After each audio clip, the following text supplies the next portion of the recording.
Students, आज का हमारा टॉपिक है difference between Rutherford atomic theory and Bohr's atomic theory. सबसे पहले देखिए रदरफोर्ड एटॉमिक थ्योरी, जैसा कि हमने प्रीवियस लेक्चर्स में डिस्कस किया था कि एक बेस्ड ऑन क्लासिकल थ्योरी पे बेस करती है, जिसमें ऑर्बिट्स का कोई कॉन्सेप्ट नहीं था, ठीक है, और एनर्जी लेवल्स का, ऑर्बिट्स का कोई कॉन्सेप्ट नहीं था। Electrons revolve around the nucleus, इसमें जस्ट ये बताया गया था कि जो इलेक्ट्रॉन्स हैं वो न्यूक्लियस के अराउंड रिवॉल्व करते हैं। No idea about orbits, energy level, shells जो हैं एक ही चीज है। कहते हैं कि ऑर्बिट्स के बारे में कोई कॉन्सेप्ट नहीं था।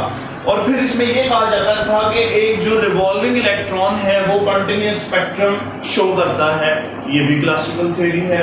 और एटम शुड कोलैप्स, यानी कि एक रिवॉल्विंग इलेक्ट्रॉन जो है अपनी एनर्जी को इमिट करके कि एटम के न्यूक्लियस में गिरेगा और एटम जो है कोलैप्स कर जाएगा।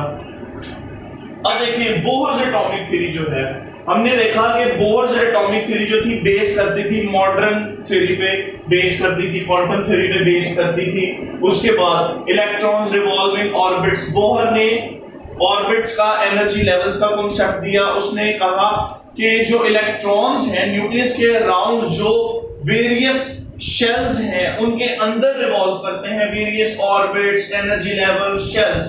फिर ऑर्बिट्स हैड एंगुलर मोमेंटम, जैसा कि हमने बोहर एटॉमिक थ्योरी वाले में डिस्कस किया कि एंगुलर मोमेंटम का जो फॉर्मूला था mvr = nh/2π।